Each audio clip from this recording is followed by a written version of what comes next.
Welcome, everybody. Got a great session for you here today. I got my friend Bruce Firestone in the house, who is from Ottawa. I know we got all our Canadians showing up today.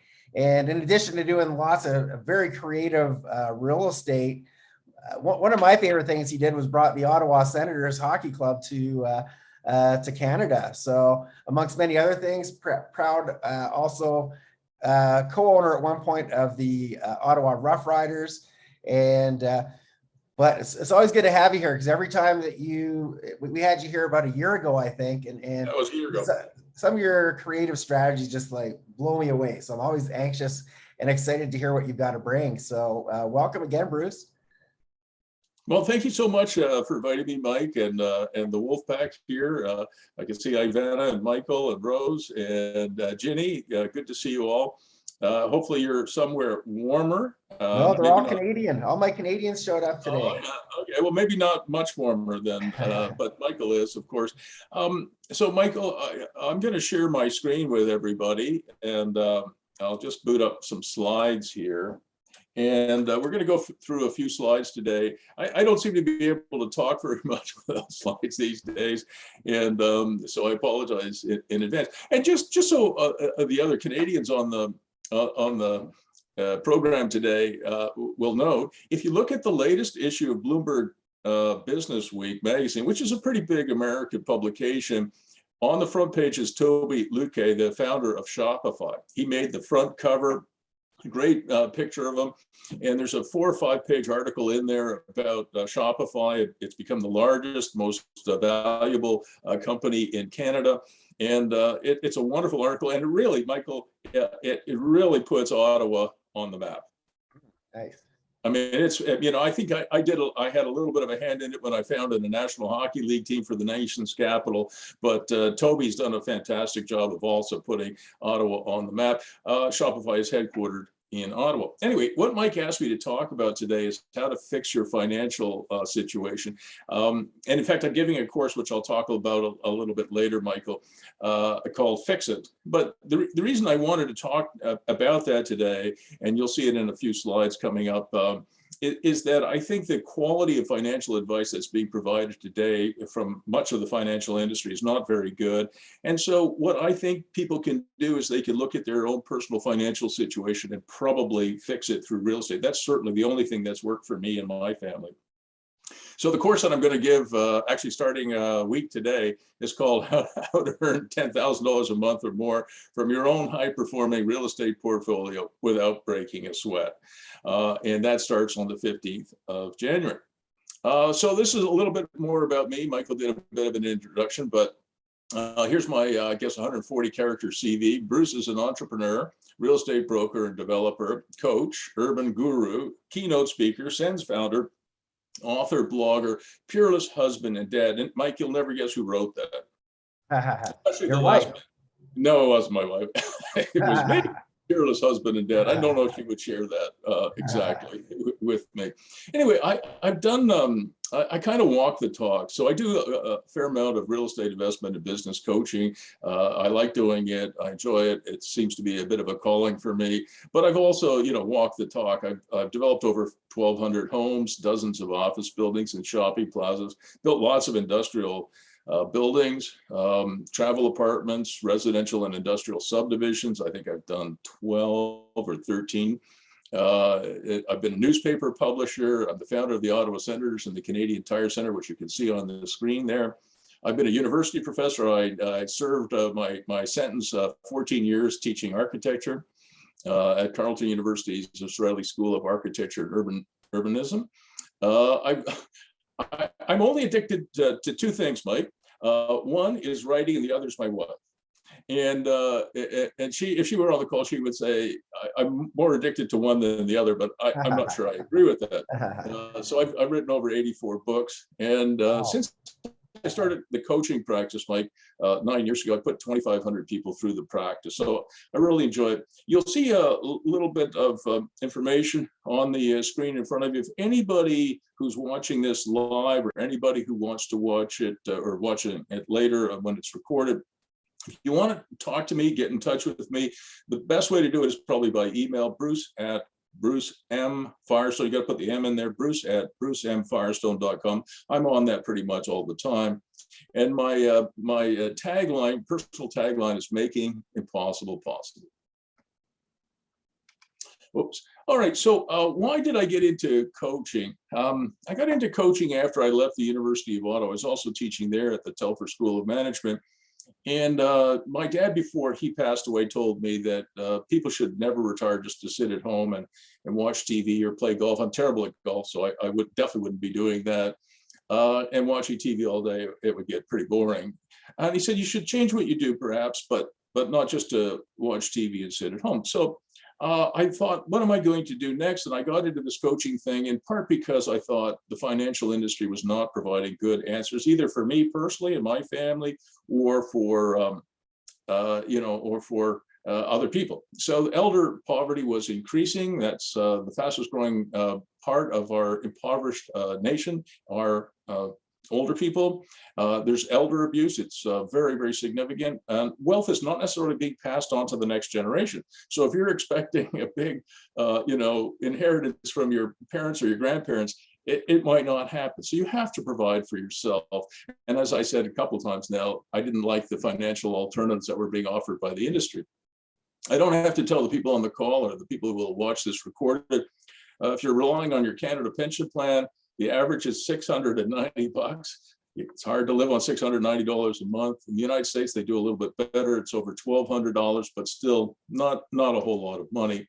And as I said as well earlier, the only things that have worked for me is to own my own personal business for life.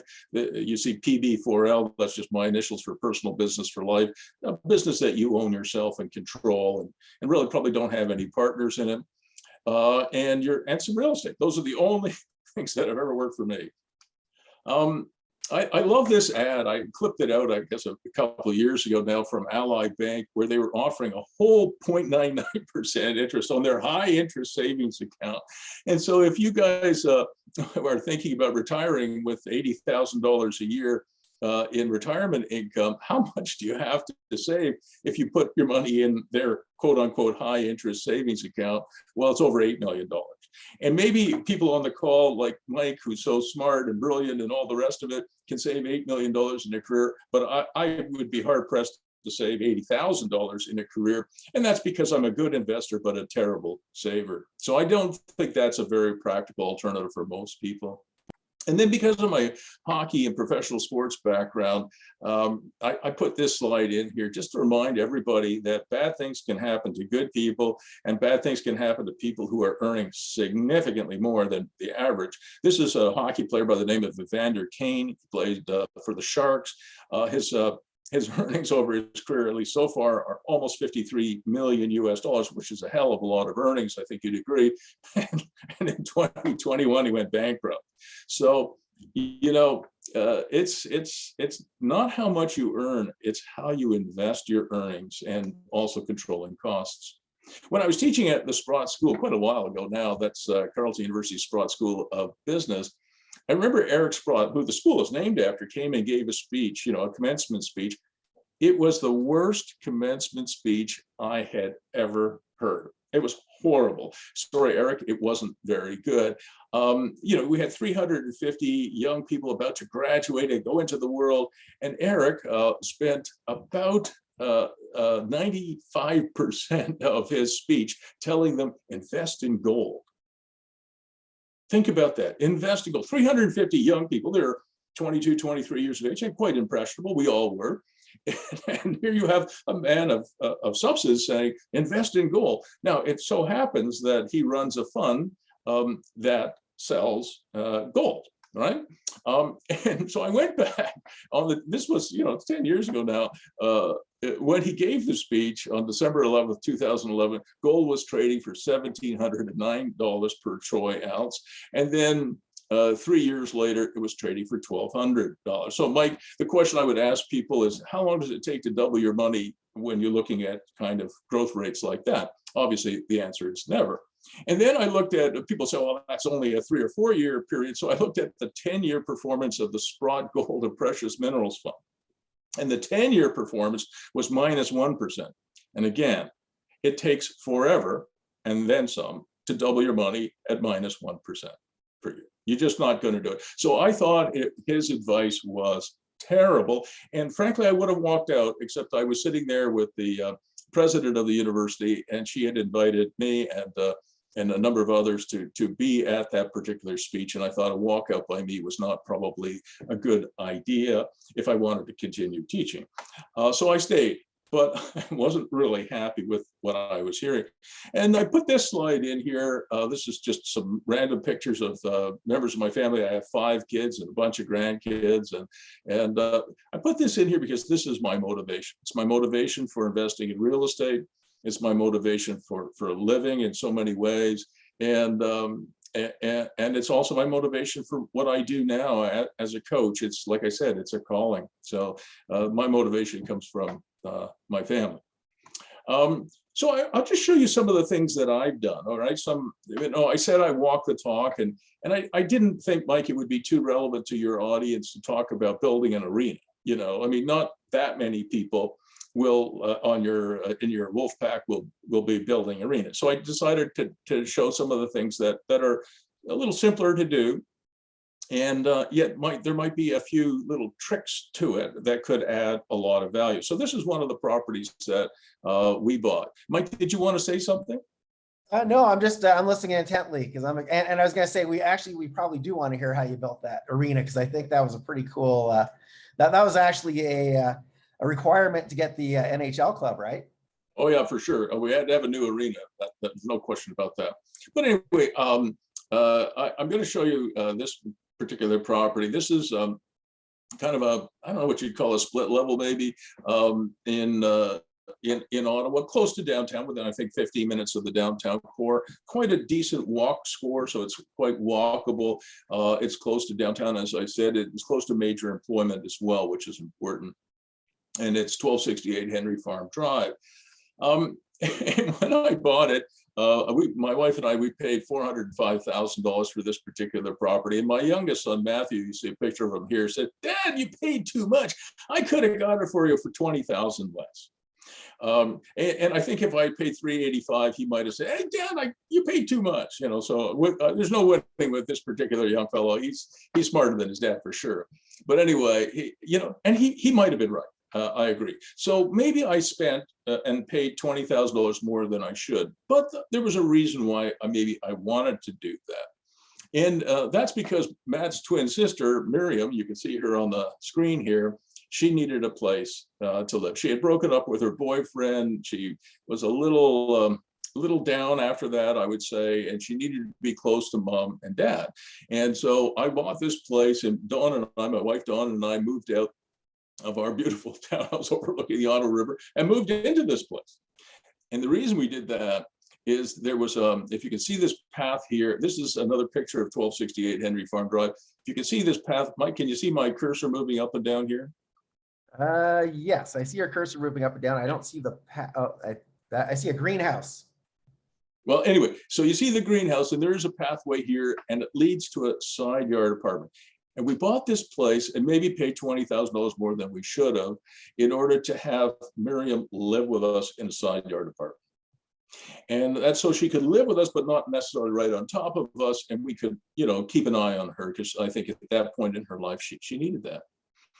And if you look at this picture on the sort of the top left here, you'll see that this was the condition when we bought it. And what we decided to do, because Miriam had a truck, was we decided to rip out the grass and put in what's called hardscaping. So you can see here, we put in patio stones so that Miriam would have a place to park her vehicle. So it turns out that front yard parking in Ottawa is legal. So there are some cities and towns that you are not allowed to park in your front yard, but what I did, just to be careful in case I got in trouble with bylaw enforcement or ordinance enforcement, is we put in pavers here that you can see. So we didn't asphalt it, we paved it with pavers. And we left a gap here of about 4 or 5 feet of stone dust. So at least I could argue that it was hardscaping, not parking. And sure enough, within a few days, I guess one of my neighbors complained. And the bylaw officer comes out and says, "Oh, Mr. Firestone, you can't put a second driveway in." And I said, oh, no, no, no, no, no. This isn't a driveway. This is hardscaping because, I don't like cutting grass. And it's green because I don't have to water it, and cut it and feed it and weed it. Anyway, he looked at me kind of dubiously. He said, I might have to fine you for this. And I said, well, oh, wait a second. And I ran inside. I got a copy of the local newspaper. And on the front page of that newspaper, there was a picture of our mayor saying front yard parking now legal. And I said, see, it's legal, even if it was parking, which it isn't. And anyway, what happened then is he said, oh, Mr. Firestone, it's legal in Canada. It's legal in Orleans. It's legal in Barhaven, but it's not legal here in Nepean. I said, what do you mean? We're all one city. And he said, well, yeah, in those other suburbs, these are all suburbs of Ottawa, it's legal, but not in this one. And then I said to him, well, wait a second, this is one city. And what you're really telling me is you haven't harmonized your ordinances to your bylaws. And so what you're really saying to me is your job, you haven't done your job. It's staying and I'm not paying any fine. If you fine me, I won't pay it. Anyway, he must have got frustrated. He went away and I never heard from him again. So it's still there. And you can see what it looks like today. And somehow you guys, you remember that on the last slide I showed that there was some gravel here? You notice that somehow or other it disappeared over the next few years. And so we put pavers in all the way to the road. All right, so there's the pathway that leads to the side yard apartment, and there's the front yard parking, and I think it looks quite fine. So I'm sure everybody on the call knows what highest and best use is. This is a very old planning concept, and what you're really trying to do in most jurisdictions anywhere in the world today, whether it's in Beijing or Shanghai or it's in the United Kingdom or anywhere in Europe, you're trying to put every property that you own or you're thinking about buying to its highest and best use. It must be legally permissible, although there's a little bit of fudging that goes on there, if you follow my meaning. It must be physically possible. In other words, it can't be something that's upside down. And it must be financially feasible. It has to have, at least in my opinion, a return on investment. And that's what we call the highest and best use. So what is the highest and best use for 1268 Henry Farm Drive? Well, a couple of things, and this is on me, Mike, not on anybody else, but when I bought this property, the realtor who was selling it told me, oh yeah, that side yard apartment, oh yeah, that's legal. But when I actually bought it and I went to the city and talked about some of the other things I wanted to do with it, they said, well, we don't have any record of an apartment. So it turned out to be an illegal apartment. And so one of the things I wanted to do to bring it up to its highest and best use was to legalize that side yard apartment, which we did. This is a process I call animation. You've heard me talk about that before. Last year, Mike, I talked about animation. Animation is not Disney animation, it's adding new revenue streams. So first of all, I wanted to legalize the side yard apartment, bring it up to the Ontario Building Code. I wanted to add a front yard parking space, which we did. And then I wanted to convert the garage into its own micro suite, which back in the day we would call a studio apartment, but today you might call a micro suite. And we were going to either put that micro suite on short-term rental, which would be a platform like Airbnb or Vrbo, or maybe into the medium-term or long-term rental market. We weren't really sure, but we thought it would be a good idea to do that. The other thing that we do on all of our rentals is we add tech and multimedia packages, and I'll talk more about that in a minute. And then we typically also add, storage sheds in the backyard, which we rent to our tenants, because everybody has too much stuff, Mike. I mean, everybody. Now, there's some other things that we could have done here. We could have added a backyard mini office. We could have added a backyard workshop, and we could have added a backyard coach house. But we thought, you remember, highest and best use is economically feasible. We thought that those three things would be over improving the property. So we said no to those three things. So this is what it looks like today. And I want you guys to focus for a moment on the garage door here. Remember I said I was going to turn the garage, my wife and I were going to turn the garage into a micro suite. What we did was we put in here a special order insulated garage door. It still opens as a garage door, but you can also see it has a person door in it. I don't know if you can see it, but it actually has a person door in it. So you can open it up and you can enter it like you would any normal house. But it is so in the summertime, the tenant can actually open the garage door and pretend he's in Mexico with Mike. But of course, in wintertime, when it's minus 22 like today, you keep it shut, and then you just have your front door here, if you can see my cursor moving around. This is just a little closer shot of it. You can see here's the person door, and you can see it's quite a thick door, and that's because it's an insulated garage door. It works quite well. So this is my better half, Dawn McMillan, and so her initial idea, my initial idea, was to take this micro suite and put it on Airbnb, as we called it the Hideaway. And I'll tell you why we called it the Hideaway. But first, I'll show you some pictures on the inside. So there's that insulated garage door. You can see the tracks are still there. And it's a nice little spot. It's got a 10,000 or 12,000 BTU gas heater. It's got a full kitchen there. The floor is an epoxy resin floor. It's a little pebbly in case it gets wet. It's not slippery. And it's a small micro suite, but it really works well. There's another shot of the kitchen. We hardly ever, even in bigger apartments, we hardly ever put in dining rooms now because hardly anybody ever sits down for dinner. So we put in lunch counters. You can see there's a lunch counter here. And then here's the bedroom. You go around the corner, there's a bedroom here. Those are stairs to the upstairs, but the upstairs is closed off. And then it's got a stacked washer and dryer.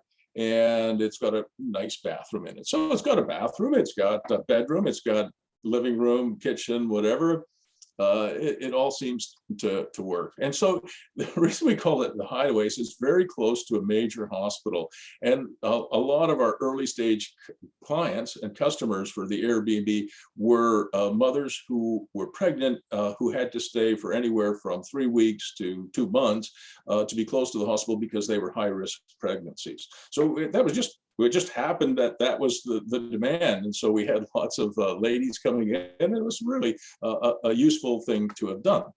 But when the pandemic hit, we pivoted away. So now we have it in long-term rental. We have a young fellow in there. He's been there, I think, for 2 years, and we're quite happy with it. But we had to pivot away from short-term rental. So we don't make quite as much money with the micro suite as we used to.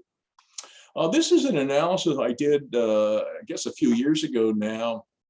You can see here the purchase price was $405,000. We paid some tax on closing. We had some legal costs as well. Then we did some renovations. And we ended up with a cost of about $500,000. It says $491 here, but it probably was closer to $500,000. It produces a cap rate. Does everybody, Mike, know what a cap rate is? They should. They've been hanging out in this Wolfpack for a while. Okay, so it produces a cap rate of about 7.5%, which is pretty good. And I have to tell you that what I do for myself and clients, whether I coach people in Long Beach, California, in British Columbia, and Saskatoon. I mean, I've got a client in Melbourne, Australia. I've got my first client in Africa, in Cape Town. Is we try and buy properties that have a going-in cap rate of not less than 6%. Now, people, for example, in Long Beach, California, say, "Oh, that's impossible. You can't possibly do it." But we have done it, and we continue to have success. So if you have a cap rate today of 6% or more, you're probably going to make money. If it's below that, you probably won't. And if I do any coaching with any of your Wolfpack, Mike, and they say, "I want to buy a building that has a cap rate of 2.5%. In Long Beach, before my coaching, they were getting 1.7%. I'm going to say no to that. That is a recipe for disaster, in my opinion. So anyway, 7.4 or 7.5 is a pretty good number. Now, if you notice, the net operating income from this particular building for us is about $36,000 a year. So one of the questions I ask, everybody is, I asked you when we started, can you save over $8 million for your retirement? The answer, at least for me, is absolutely not. But could I buy, 6 Henry Farm drives? Well, the answer is absolutely yes. because you have so much more leverage involved in terms of mortgages. So if you bought 6 Henry Farm drives and over the next 15 or 20 years, you paid off the mortgages, you'd end up with $218,000, almost $219,000 of cash, the money you can touch, feel, and spend. And that, you can't really have a simpler business model than this. You can't. You buy something which has a cap rate of 6 or 7, maybe even 8 or 9%. And you buy 5 or 6 of them. So you end up with, if you have a triplex like we do now, if you had 6 of them, you'd have 18 tenants. So that's not too many to handle. So you could handle it yourself. We do. And you'll have almost $220,000, so just under $20,000 a month to live on in Mexico with Mike. Right? So that you can do. That almost anybody can do if they apply themselves. And it's a very simple model, but the animations are extremely important. All right. All right. So here's another client of mine. This is a single mom, and she just bought this building here. It's 841 Alpine Avenue, and happily it is an existing duplex. All right. So I can't remember whether she and her daughter are living in the basement or upstairs, but maybe they're living in the basement, they rent the upstairs. I don't remember. It could be the other way around. And so she bought this and she said, well, is there any animations that I can apply? What's the highest and best use? Well, it won't surprise anybody who's watching this to think, well, maybe you could take this front yard and do what I did. So you'd have some extra parking here, right? You could put some pavers here and you'd have some extra parking here. You could add a tech or multimedia package, which I'll talk more about in a second. But then one of the things I said to Zidra and Tosh, who's also advising her, is this carport you could convert into a microsuite. You could. It's big enough, and it wouldn't be that difficult to do, and it would produce a substantial return. And then in the backyard, she might be able to add a coach house. If everybody knows what that is, Mike, a coach house is a small backyard home. And I'll talk again more about that in a minute, and maybe even a workshop, because a lot of people today, if you have a workshop, they'll rent that workshop and they'll live in the house. The workshop is an asset. The apartment is a liability in the sense that it costs money to live in an apartment, but a workshop, hopefully you could use it to make some money. So what is a tech package? We started doing this, I think, about 7 or 8 years ago. All of our apartments have tech packages. So what we do, multimedia, I guess, packages, is when you move into one of our apartments that my wife and I own, you've got everything going. You've got great internet, good Wi-Fi, no downspots. You've got Netflix, Prime Video. We've got keypad locks. We've got Nest thermostats, HBO, Crave TV. I mean, these things you think, oh my gosh, that costs a lot of money. No, it's a profit center. Like, we charge for that. And we have a company that runs our tech, and it's a profit center for us.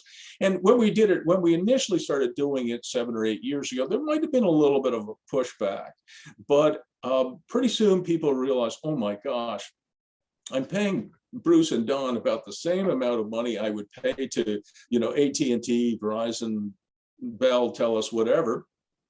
And the moment I move in, everything works. And I remember in the early days, I was doing a lease and did it myself with a nice lady who was moving from Peterborough to Ottawa. And she rented one of our apartments. And I said, why did you choose this one? And she had a couple of reasons. One, it was kind of ground oriented, and she likes having a little bit of a garden as opposed to being in a 20-story apartment building. But the other big reason was she was a huge Game of Thrones fan, huge. She loved Game of Thrones. She said, I can't miss an episode. And this was the only apartment I could find where I could walk in and there was already a TV on the wall, and I wouldn't miss an episode. So I said, great, we got that. So she did. So that's what we do. And it's been a real success. It's a differentiator for us, I guess you'd say, competitive advantage, I hope. And remember I talked about front yard parking. Well, some of my clients have really gotten into it now, because you might get into trouble with the bylaw ordinance police from time to time. So we've been doing all kinds of creative stuff. So this one here, you can see that we just put some slabs down. We call that landscaping or hardscaping, but you can park on the damn thing. right? So somebody wants to be admitted. Do you mind if I admit them? Actually, I'll take care. I got that for you, but Okay, I think if I you see just did somebody, it. feel free. Absolutely. I just did it for you. So you can see, you could, you don't always have to follow everything to the letter, although you have to be careful. I'm a coach. I can't tell you to break any ordinance or bylaw, but maybe I've done that once or twice. Okay. Just so you know. Here's another one. This is a neighbor of mine who did it and did a beautiful job. This is front yard parking. And he went right to the road, and it's very nice. So you can do it. And I talked a little bit about micro suites. It is the single hottest trend in real estate worldwide. I don't care where you go. Micro suites are super hot. I've got clients in Shanghai, and a micro suite this size, 300 square feet, would have 3 people living in Shanghai, right? 3. But for North America, a micro suite of 300 square feet, like you see here, has a sleeping area, has a bathroom, has a micro kitchen, an entertainment and study area, hopefully some access to the outdoors. That's all a micro suite is. But the reason I think it's so important is that people really don't like roommates. Okay, they don't like roommates, and the reason for that is, let's say Ginny and Ivana and myself and Michael, the 4 of us were roommates, and Ginny comes in and she says to me, "Bruce, it's your turn to clean the bathroom." I said, no, I did it last week. Ginny, it's your turn this week. And then Ivana comes in and she says, who ate the last of my pizza? And I look, well, it wasn't me, of course it was. And Michael wonders, who drank the last of his beer. So roommates are always arguing. But if you have a micro suite to yourself, if you need the bathroom cleaned, you're doing it. So there's no arguments. And micro suite design is becoming very, very clever now. You can see this one is a small micro suite, but they've used, because they had 12-foot or 14-foot ceiling heights, they've actually created this piece of furniture that allows the bedroom, the sleeping area, to be upstairs. So you can create very, very interesting micro suites. This is just another one I randomly picked for you guys. So they don't have to be big, but they are super popular. All right. So remember I talked about workshops. This is a workshop in the backyard of one of my properties, and it's quite big. I think it's about 700 or 800 square feet. And a young woman, again, single mom, seems to be a lot of those, came along. She has 3 kids, wonderful young woman. And she rented an apartment, and she wanted to rent this as well, which I said, fine. And she rented it to run a yoga studio. So she runs her yoga studio out here, very successful. And she went from making, I think, $37,000, Maya, her first name is Maya, went from making $37,000 a year when she was employed by a yoga studio. Now that she runs her own neighborhood yoga studio in this backyard workshop for the community, she made over $100,000 in 2019, a little less in 2020, and a little less in 2021. And we don't know what's going to happen in 2022, but still multiples of what she made as an employee. So she's now a gigpreneur, I guess. Remember, I told you I like putting storage sheds in the backyards. I buy these from the Amish or the Mennonites. They're wood frame with metal roof. They last at least 40 years. And how do I know that? I have some that have lasted that long. I'm that old. I'm 70 now. So I have some that I can tell you have lasted 40 years. Don't buy those aluminum sheds from, some of those big guys that might be called, say, Lowe's or Home Depot. Don't buy those. They, especially in snowy places like Canada, you get a little snow on them, they'll flop, right? So don't do that. These things will last 40 years, and you can rent them to your tenants, and they'll really appreciate it. And rather than put your snowboard in a mini office, somebody wants to try and get in there. I might have screwed up there. We are in. We let them in. Yeah. Okay. Thank you. Rather than put all your stuff in your car and drive 2 or 3 miles or 4 or 5 kilometers to a mini storage place, store it in your backyard and charge your tenants a little bit of money for it. I wanted to show you this. I talked a little bit about backyard coach houses. I am a big proponent of those. There are jurisdictions in Los Angeles, in Toronto, all over the place, people who would like to have a backyard coach house. So if you're an owner of a property, you put a backyard coach house in the backyard, it's obvious you don't have to buy another lot. in where I live in Arlington Woods, a lot costs $650,000. All right, 650 grand.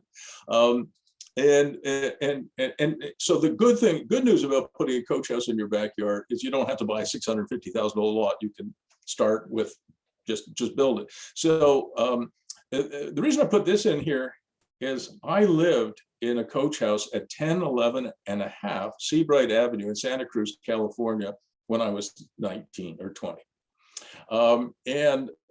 This was back then. This is not the coach house. This is the big house in the front where an older lady, she's probably younger than I am now, but she lived here, and there was a coach house in the backyard. So you can see it here a little bit better. So this is what I considered, I was young, you got to remember, still a teenager, I think. This was the big house where the elderly lady, I don't have a picture of her, so I just put this in here. She lived here, and she had constructed a coach house in the backyard. I lived there with a friend of mine. You can see her on the screen here. And there's a picture of me. Mike, I wanted to put this picture in here just to prove that I once had hair. And this is a picture of me with my youngest son, Matthew, who's now in his 40s. But there you go. So we lived in this little coach house while I was going to the University of California in Santa Cruz. And I just put some random pictures on the right-hand side of different coach houses. They can be quite big and they can be very small. But the reason I asked this lady who lived in the big house, why did you do that? Why did you end up with a coach house? Why did you build it? And initially, she didn't know me very well. She said, "Well, I was a little lonely, and at the time that I spent there, I never saw anybody visit her, no children or grandchildren, and she was lonely. And she said, I like students, so okay, fair enough. And then as I got to know her better, she also said it was to help her financially. Remember when I started, I said that elders are the fastest growing impoverished group in the world. Today, it's really difficult to live on your Canada pension plan or even your Social Security in the States. So she put that in because she needed the money as well. So I recognize that. So that was in my mind, Mike, for decades. And when after leaving California, I moved to Australia and I lived there for many years.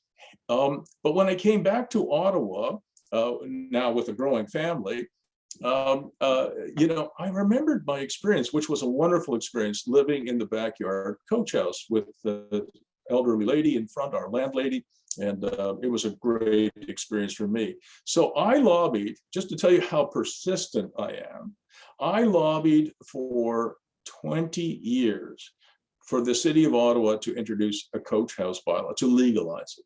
And finally, they did. And I had a little bit of a hand in writing it. And so what the city of Ottawa allows, and as I said, in Los Angeles now you can do it, and in many other parts of the United States and Canada, it's now becoming more common. You can have a coach house that's up to 40% of your backyard area, or 40% of the total finished floor area of the main home, or in Ottawa, a maximum of 861 square feet, whichever is the least. Okay. And just to tell you sometimes what happens when you have good intentions, the city of Ottawa released their draft bylaw, which I helped write, and a little bit. And when they released it, they took out a part that I had inserted, which was that coach houses would be allowed not only in the urban areas where you have pipe services, piped water, piped sewer, stormwater, but also in the rural areas.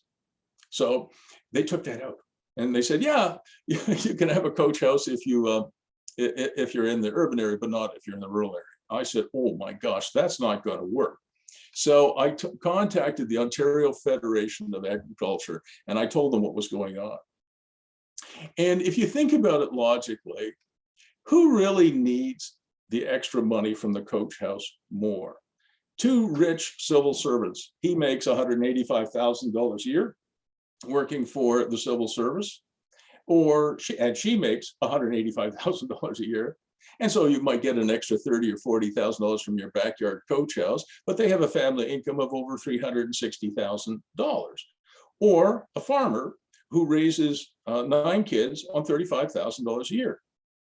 And I have a friend, Kelvin Burnett. I didn't put a picture of him in here, but he raised 9 kids on $36,000 a year. Now, who needs the extra $30,000 more?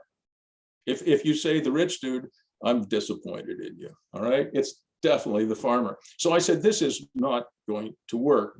So the Ontario Federation of Agriculture said, okay, we're going to drive 500 tractor loads of manure down to the city hall, and we're going to dump them on the front yard of the city hall. I said, great, let's do it. And I called up the mayor and said, oh, by the way, on Tuesday next week, there's going to be some civil disobedience. And he said, what kind of civil disobedience? Well, why? And I told him what was going on. And I said, but I hope you don't mind. What? So on the following Monday, they announced that they were reviewing their policy. And of course, now coach houses are allowed in rural areas today in Ottawa.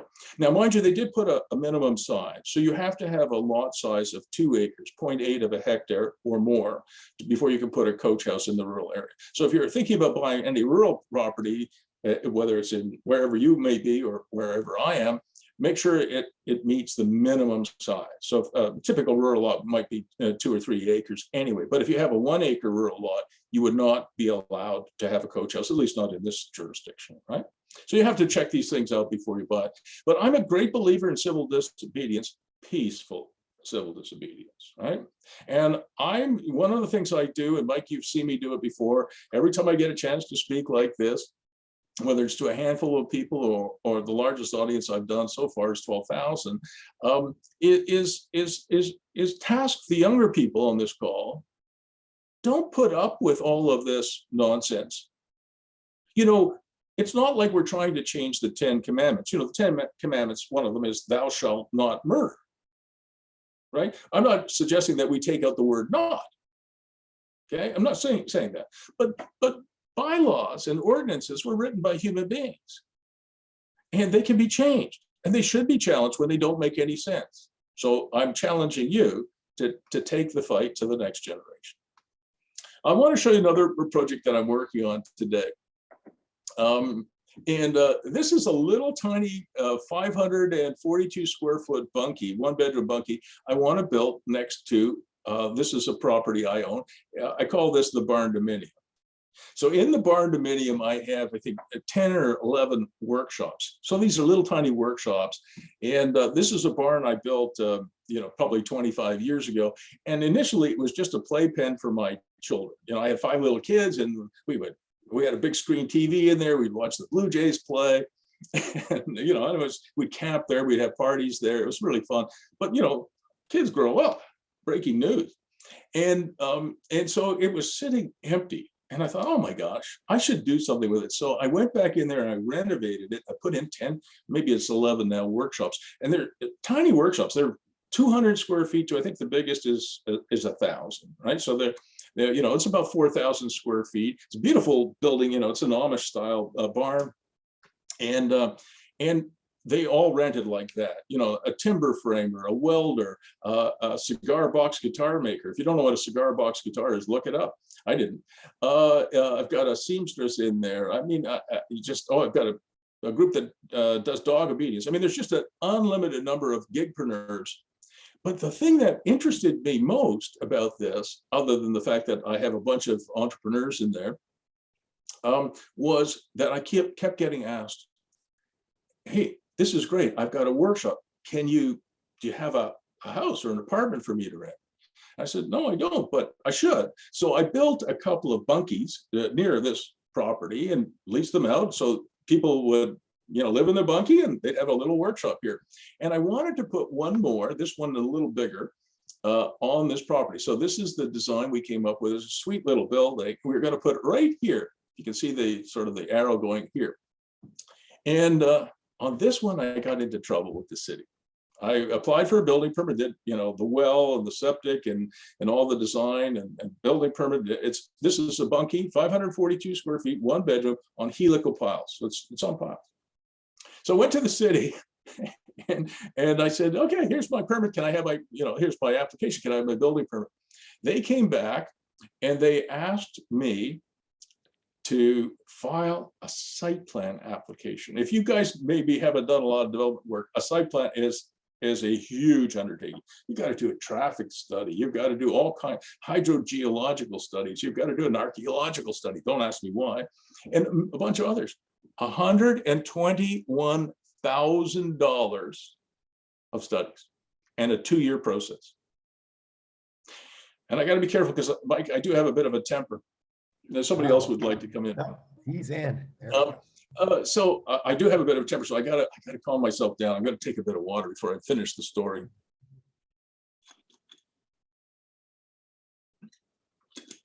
I'm much better than when I was a teenager. Oh my gosh. You know, my last name is Firestone, but at school where I went, they called me Fireworks.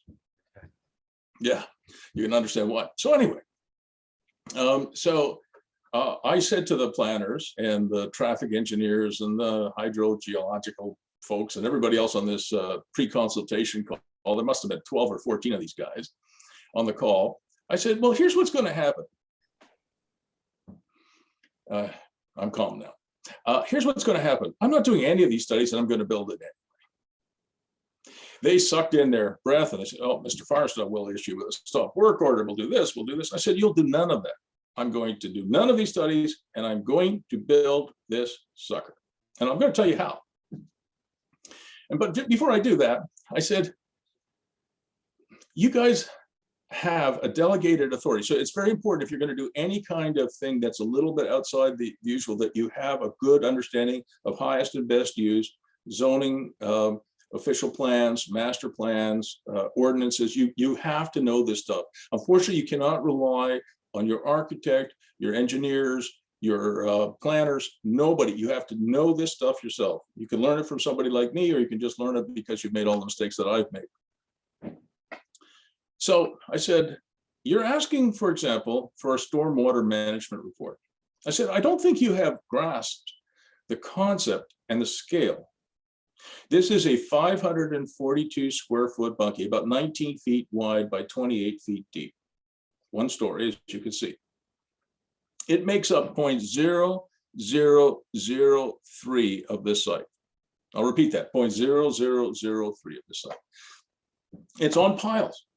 So in terms of stormwater management, you can imagine how much water falls on this is 4 acres, this property, on a 4-acre property in an hour in a summer thunderstorm. It'd be megatons. And I can tell you that any civil engineer, and I'm a civil engineer, any civil engineer who gets the stormwater management report, which is going to cost $14,000 or $15,000, is going to jump for joy because he or she already knows in advance the conclusion is stormwater management impact 0, negligible, not measurable.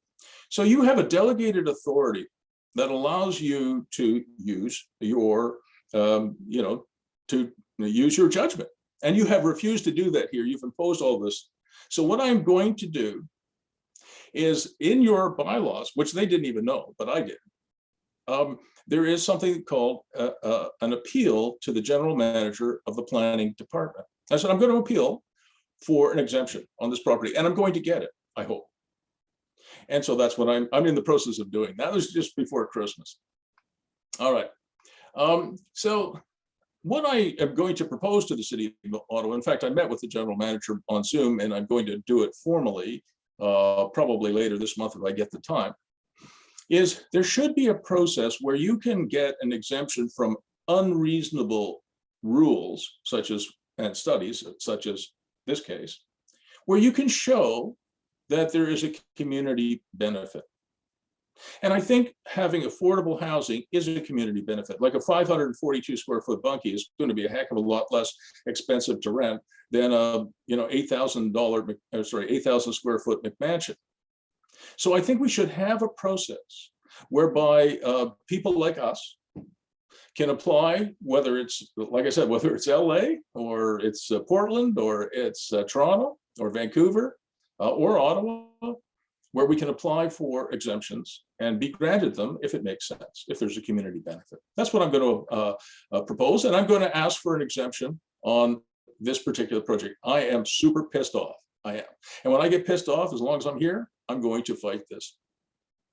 And to me, what is in demand today, it just blows my mind. Let me go back a step. If you look at the stats in Canada, the United States right now, it's showing that the participation rate in the workforce is dropping from over 72 or 73% down to 63 or 64%. That's a huge drop. They're saying that people are not participating in the labor force. I don't think that's accurate. It might be. I mean, this is just a guess on my part, but I don't think so. What I think is happening is that millions and possibly even tens of millions of people in North America are now going to become gigpreneurs. They're going to have their own side hustle. And you guys as investors should take advantage of that. I'm doing it all over the place. And I got 2,500 clients doing it. We're putting in backyard workshops and barn dominiums like I just showed you, where people can hopefully live and work and do their side hustles. It's a fantastic combination. All right, so that's enough of that.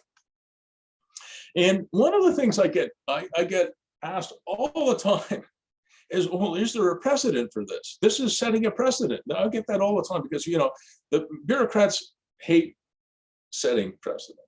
They do, and courts don't like it any better. But the fact is, I always say, well, wait a second. Why not set a precedent by giving Firestone and his team here, his family, an exemption? If it's a good precedent, right? Have you found a precedent yet? I just put a joke up there. Yes, you did the same crime in 1994, which is probably what I did. So there you go. So if it's a good precedent, stick with it. All right, so I'm almost done here, you guys. I won't keep it too much longer. I am going to do a course, Mike, starting actually a week today, and it's called Fix It. My whole theme today for you and your Wolfpack is how do we fix our financial situation? And again, I'm a broken record. The only thing that has worked for me and my family, and by the way, 62 out of the 100 richest Canadians, and I'll bet you it's the same in the United States, it's the same in Mexico, 62 out of 100 have all or substantially all of the richest Canadians have all or substantially all of their assets in real estate. So if it's okay for 62% of the richest folks, it's probably okay for us too. So it's going to be called Fix It, how to earn $10,000 a month or more from your own simple to create high performing real estate portfolio without breaking a sweat. It's by me, Bruce Firestone. I'm a Bachelor of Civil Engineering. I've got a Master's of Engineering Science from the University of New South Wales in Sydney. I have a PhD in urban economics from the Australian National University in Canberra. And I've also done it. I walk the talk. I'm going to talk about, this is one of my daughters, you've seen her before in this short lecture of mine or keynote, how to make $335,000 in 4 years by owning your own half double. I'll show you what Miriam did. It's a fantastic story. I'll show you, this is a young coaching client of mine. His name is Ali Alili, super smart tech guy. And he did one better. You know how I've talked about micro suites? Well, now in the basement of the bungalows he's buying, he's not putting in a 3-bedroom apartment. He's putting in 3 individual micro suites. Think about that. So instead of getting maybe $1,600 to $1,800, you know, a month for a 3-bedroom basement apartment, he'll put 3 individual micro suites in the same space and make $3,300. That's a big change. He's a really smart guy. I'm going to go through that in a lot of detail starting next week. I put in just the self-serving testimonial. This is a wonderful couple I've been coaching for some years now, Tammy and Roy. I'll let you guess which one is Tammy. Roy and I continue to grow our rental portfolio thanks to you, Prof. Bruce. I told you it was self-serving. We are now at 60 units, which will soon be 20. The next 2 are semi-detached. This is keeping us both very busy.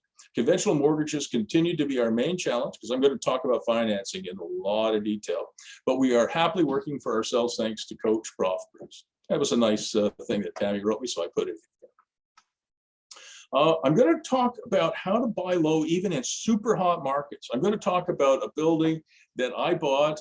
This is on the left-hand side in Belleville. That was $50,000 below asking in a super hot market.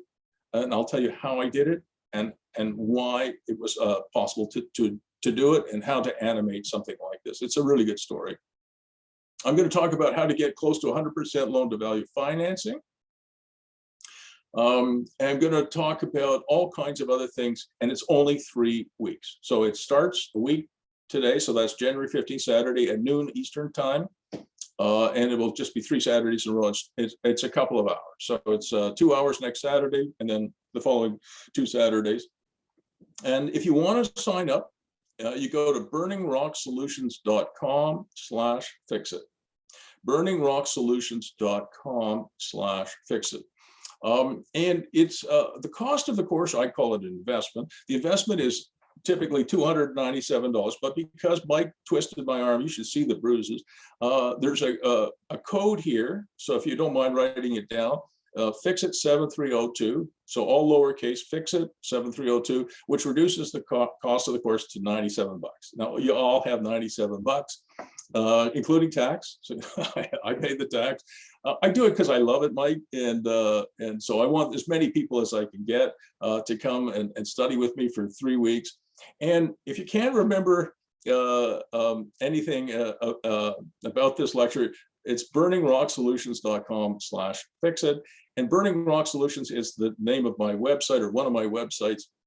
And if you think about the name Burning Rock, it's named after me, Firestone. All right, so Burning Rock, Firestone. All right, so burningrocksolutions.com/fixit. And there's your code, Fixit 7302, and it's $97. If you want to sign up, please do. And again, if you have any questions, I ask people not to call me because, you know, when you have 2,500 clients, you know, if everybody called me every day, I could, and I'm 70, so please, unless your house is burning down, you don't call. But you can drop me an email. I'm on that pretty much all the time.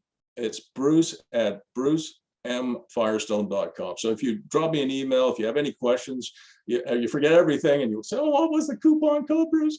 You know, it's okay. I'll send it to you by email. So I love to hear from people. So you're more than welcome to email me, bruce@brucemfirestone. And that's it, Mike. Thank you. Great, great job. I love your creativity, and I think this is very timely because there's so many cities right now that have such a big problem with homelessness because there's just nothing affordable anymore. And oh my gosh, you know, and one of the things that I would say, Mike, I'm so glad you brought that up, is that you know, if people think that government is going to solve the homeless problem, government is not. no. It is not. What people mean by affordable is if somebody gave me $10 million for free, I could build some apartments that might be affordable. Well, yeah, okay, sure. And if anybody wants to give me 10 million, call me. Then you can call me on that. All right. But that is complete BS. That's not how we're going to solve the affordable housing. We're going to solve the affordable housing crisis by building hundreds of thousands of small homes. I've been building these bunkies and tiny homes, you know, as small as 200 square feet, Mike, to 600 square feet for a long time. And we are ramping up in a big way to do a lot more of it. And we get into trouble with these ordinances and bylaws all the time, but we knock them down. I love that. I love that you just keep pushing forward, because I just find there's like that red tape drives me absolutely nuts. And sometimes I just don't do a project because I just don't feel like dealing with it. So I'm glad there's people like you that go and just push forward and pave the way for other people that are maybe a little bit less aggressive. Well, I mean, you know, everybody on the call will know, unfortunately, that, you know, I from time to time, I'll get some people who will call me and reach out. Oh, Elizabeth says I look great for 70. You do, actually. I had no idea you were 70. So you're very youthful and great energy. Yeah. Oh yeah, there you are, Elizabeth. You can call me. I can use that that energy. Thank you for that. That's a nice compliment. Really, I mean it. Appreciate it. Means a lot to me. Ha ha ha. So anyway, I forgot where we were. There, I am 70. Just a baby. There you go. But I mean, you know, I think one of the most important lessons I've learned is to try and keep as active as you can. You know, practice some Lifetime Fitness. Don't drink too much. Don't smoke too much weed. You know, and just be moderate and try and get some exercise every day. You know, I've got a home gym. I mean, geez, in this pandemic, I'm locked in this house for 2 years now. So I've got the treadmill and the weights and the bike and you know, some other stuff that I do. And I do yoga as well, like 3 or 4 times a week with my wife. She got me into it when I hurt my back shoveling snow a few years ago, and it's really helped me. So you try and find something that you can do, you know, so you keep your body going, and then keep active, keep your mind going. Yeah, great advice. Michael Matthew wants to know how you thought of some of these animations in the first place, because very, very creative. Well, what inspired you in the first place? So glad you asked that, Mike. One of the things that happened is I got into the micro suites, and I have no idea how, but I got into that, and I got into the bunkies.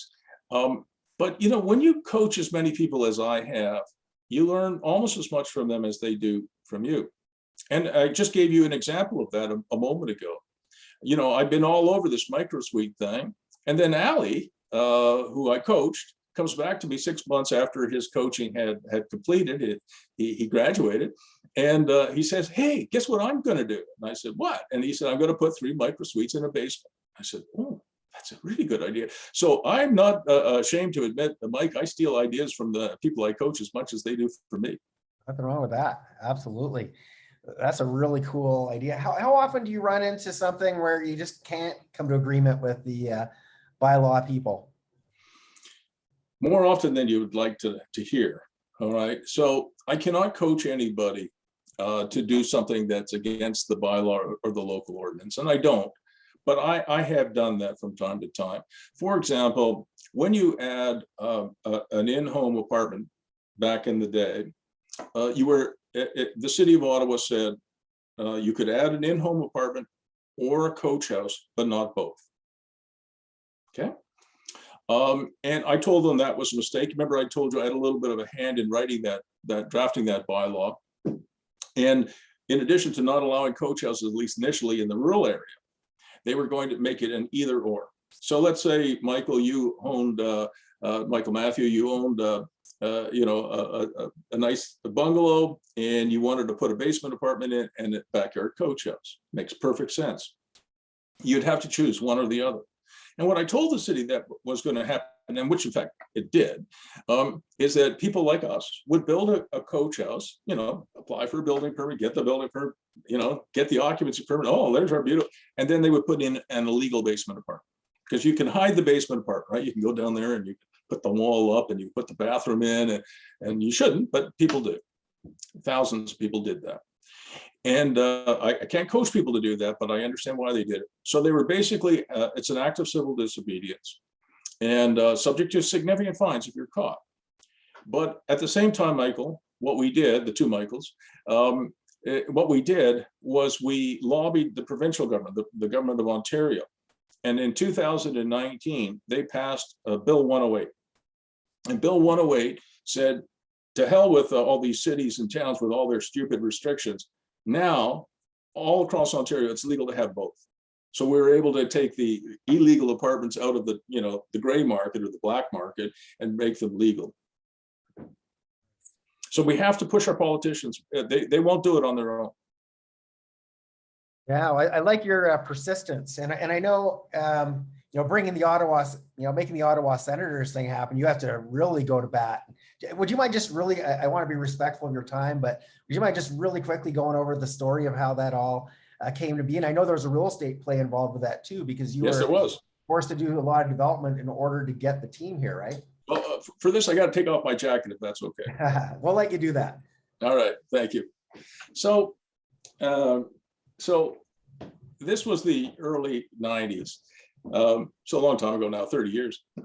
And what we did was we bought 600 acres of land in the west end of Ottawa.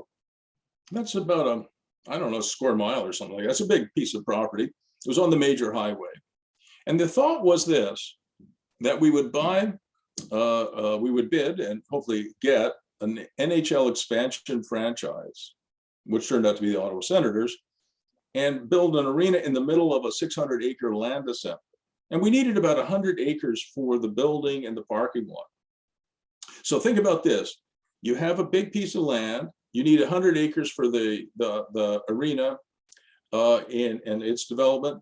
And then you have 500 acres of extra land. So we paid for 600 acres back then of land, in the west end of Ottawa, in the suburb. We paid $7.2 million for that piece of land. So it's about $12,000 an acre. We put an arena in the middle of it with an NHL team. Mike, what do you think happened to the value of the extra 500 acres?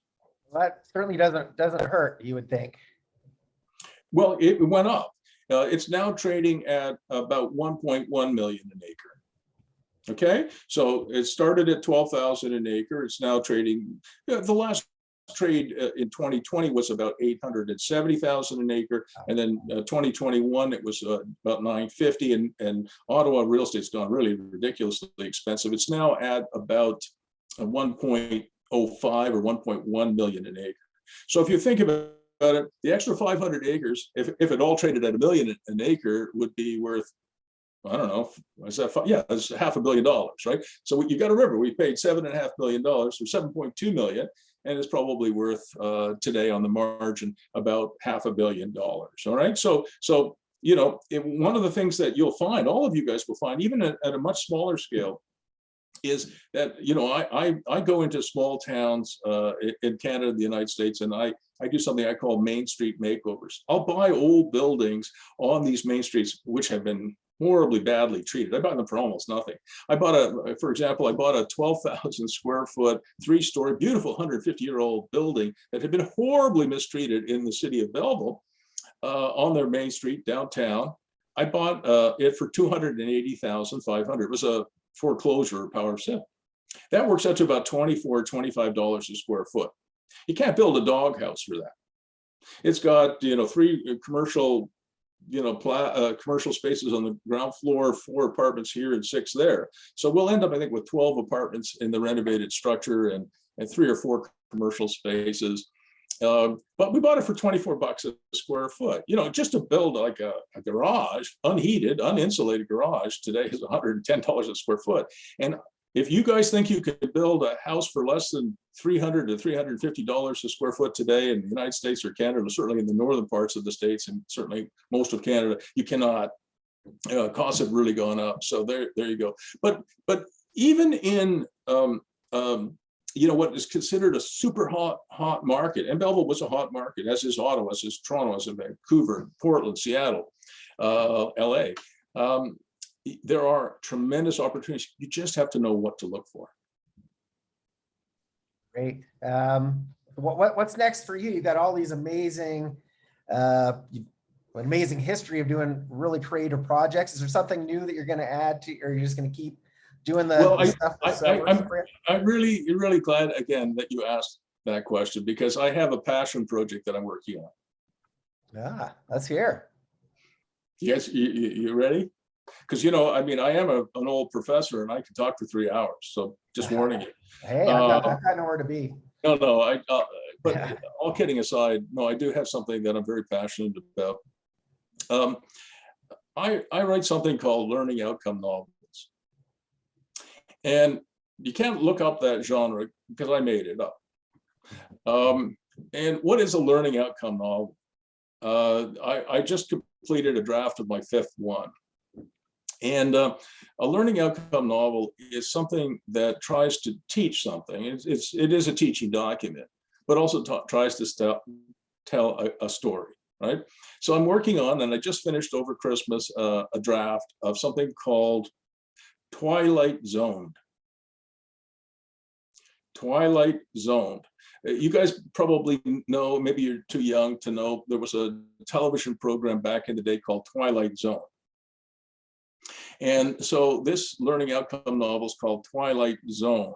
And given what I've been talking about for the last hour and 12 minutes, you can imagine I am not particularly fond of modern zoning. And so it really tells a story of a young man. His name is Virgil. He is a carpenter. And the story opens, Mike, with Virgil and his tiny daughter, Mina, on the road, walking through downtown Boise, Idaho. I spent quite a bit of time in Boise, so I set the novel there. So they're walking through this town, and Virgil is a carpenter. He's originally from Houston, Texas. And he's camping in the backyard of an office building downtown Boise when this young woman, who is an architect, her name is Clara Woods, says, "Hey, mister, you're trespassing." So Clara and Virgil meet somehow. And when she gets rid of him, he's a trespasser and a transient. And that begins a story of how the arrival of Virgil in this town causes a tremendous change in the community. All right. And of course, there's a love story too, because I think love stories are important. And so just to tell you what a little bit more, and I won't go on too much longer, but so Virgil and Mina are walking through this town.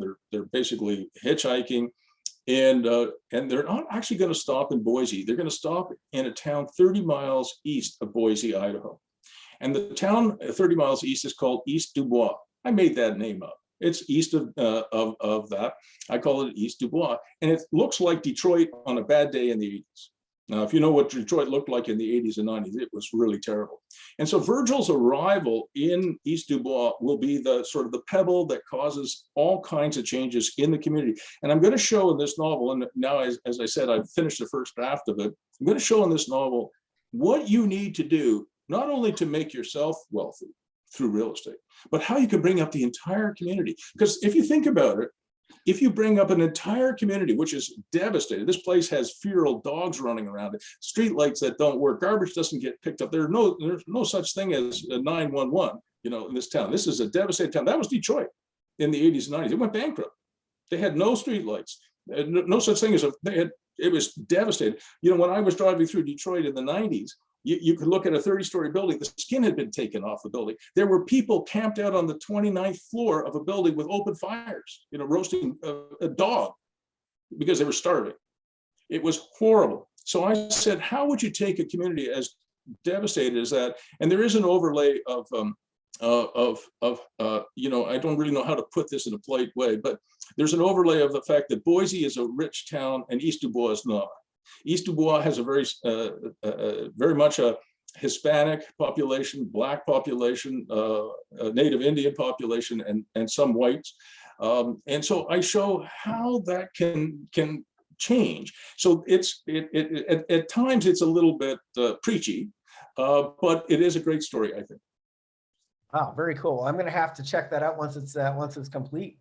Well, I'll tell you what I will do. If you guys, if any of you email me, bruce@brucemfirestone.com, and you want to, because I have a few test bed readers. If you know what a test bed reader is, he or she has to read the thing and give me like a hopefully a testimonial, saying a page turner couldn't put it down, right? I can write it for you if you want. I'm kidding. But if anybody wants, Mike, whether you want it or anybody else, if you email me and you just put in Twilight Zone in the subject line, I'll send you a draft. It's a draft. And the only thing is two things. You have to read it and you have to give me the review. It's really three things, and you can't share it with anyone because it won't be published until June. That's really. But if you want a copy, it is a beautiful story. It is a love story. It's a typical love story. Love found, love lost, love regained. And at the end of the story, you'll learn a lot from this. So what I was trying to get across is, like, if you buy a building somewhere, it's no different than when you put the Palladium, the Canadian Tire Center, in the middle of a land assembly, and you drive the value up to, from 7.2 million to 500 million. Why shouldn't you benefit from that, right? So rather than buying one building here and one building way over there, maybe you buy a few in a narrow geography, and then you help your neighbors. Like, for example, on a number of the streets that I am active on, I have organized tree planting. Okay, and if you want to know one of the cheapest things you can do to raise your property values between 6 and 8%, some people say 10 or 12%, but my research says if you want to raise your property values 6 or 8%, and you do nothing other than just plant trees and watch them grow, you can buy them for like $4, and trees grow. It will, within a reasonable period of time, if you have the whole street doing it, all your property values will go up 6 or 8%. So if you've got a $500,000 house, and your neighbors have 500, they'll be worth 40 grand more. And you'll have invested maybe a little bit of time planting trees. It's a fantastic thing to do. And it's fun. You get all the neighbors together. We do it every year. I planted thousands. Johnny Appleseed. Yeah, amazing. And what a great return on investment, and also great for the environment. Well, yeah, you want to try and do things, but I'll be honest with you, there's no such thing as being entirely environmentally sustainable. Nothing is environmentally sustainable. Every time you turn on your gas fireplace, you're using resources, right? Every time you throw garbage out, you drink a plastic bottle or whatever. So, I mean, we try and be green, Mike, but it's not easy. Didn't Kermit say that? Not easy being green? That's true. Love it. I think he did. Any other questions for Bruce? Oh, and Elizabeth wants to know, she missed some of the webinar, is building wealth, and some of the webinar is building wealth and how to help communities through real estate. Part of Bruce's, are you going to be talking about that in your upcoming class? So yeah, what I'm going to do in the Fix It course, which is coming up a week from today, it's 3 Saturdays, is I'm going to deal with some business models that are really, really helpful for the individual. And then I'm going to do one more course this year. And I am getting older, Mike, so I have to be cautious about overcommitting myself. But I'm going to do one course in January, called Fix It, and then the one in March, again 3 Saturdays in March, is called Reward Yourself. And I didn't talk about that today, but it's another course. So there's going to be 2 of them, and they're each super cheap. Like Fix It is $97 with that coupon that I talked about a few minutes ago, and the one in March will be the same, $97. If you can find $97, I'll give you a coupon. And the one in March will definitely deal with something I call Main Street makeovers, how you take an entire community and blow it up. And I hope by March that the draft of Twilight Zone will be a little bit more polished than it is now. It's good now, but it'll get better as it goes through rewrite and editing. And so that'll be part of the course as well. But that's in March. This month, the real focus is how to build a portfolio that will give you at least $10,000 a month of cash in your jeans every month that you live. And then if you're smart, you'll pass it on to your children and your grandchildren, and you'll provide for yourself and your family for 3 generations. So that's the focus this month. Love it, love it. Ginny's got a question for you. Go ahead, Ginny. Hi, Bruce. Thanks for sharing information. I do have a question, and did I freeze? No. Oh, sorry. I think you're better now. Okay. I do have a question regarding building up Main Street. If you're buying in decline, how long is your holding period until it starts creating revenue? Because I would imagine you have to find people to come back into the city. So in the course in March, which is called Reward Yourself, I will take you through some of the stuff that we're doing with Main Street makeovers in the United States and in Canada. And the building that, Ginny, can you hear me okay? Yes. Okay, because you're freezing in and out, but hopefully you can hear me. So what I'll talk about is you buy these buildings very, very inexpensively. The 12,000 square foot 3-story building I bought for $280,500, $24 a square foot. But the renovation of this, it is a total makeover. The renovation of this is a 14 to 16 month renovation. It's a $2 million rental. And the stuff that we're doing in terms of how we are leasing it and how we are positioning it, we think that the as complete value will be close to, and maybe a little bit more than $5 million. But it is a 2-year project. But there are others that people that I coach that are doing things that are very similar, but on a much smaller scale. For example, one of my clients bought a building, an older building in a small town within an hour or 2 of a major center. These towns, by the way, Ginny, are called Zoom towns. That's a client of mine in California coined that term. I didn't know what it was until about 3 weeks ago. A Zoom town is a boom town that's within an hour or 2 of a larger center that's booming because people are moving there from larger centers and they're using Zoom to commute to work. So all of a sudden, these secondary or even tertiary markets are blowing up in a good way.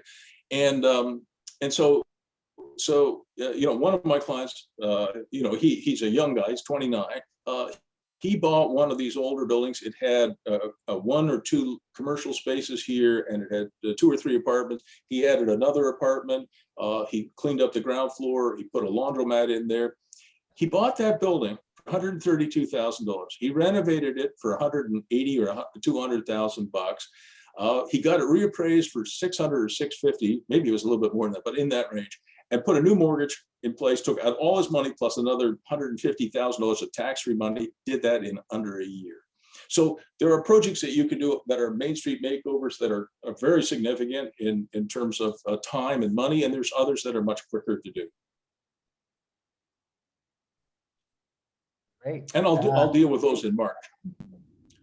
There was a question as well, Mike, from Jonathan. He wanted to know what do I think about building tiny homes? That's right. Is it okay if I address that? Absolutely. I understand. Yeah. I understand exactly where you're going, Jonathan, with that community of tiny homes. I get asked that probably every 2 or 3 weeks, and I really love that idea. I'm working now with a client of mine. His name is Bob Wachna, and he is building a subdivision of 37 lots with tiny homes on it. And if it was 370 instead of 37, he would sell all of them within, I'm sure, within 2 or 3 months. His 37, he just opened up just a waiting list, nothing else. He's got over 400 names on that list, right? Just a waiting list, right? Because a lot of people, including some of my own kids, want to have a smaller eco footprint. Do you know what Jonathan, do you know what the motto is of the tiny house community? No. Less house, more life. Okay, I like that. It's beautiful. I mean, I didn't make it up. I'm just stealing it. But it's a beautiful concept. And one of my daughters, she's a beautiful redhead, my youngest, Jessica, she is, you know, she's if she'd been born in the 60s, she would have fit in with the hippies, right? She's a beautiful young woman, and she wants less house, more life. And so we just completed, just before Christmas, we completed a building for her, beautiful little building, 192 square feet. 192, that's pretty small. Now, that's the good news. The bad news is that cities across North America, many of them, are adamantly opposed to tiny homes. Adamantly. They say that if you build a tiny house, it'll be you know, they've watched too many episodes of the Trailer Park Boys. Okay, Jenny, do you know the Trailer Park Boys?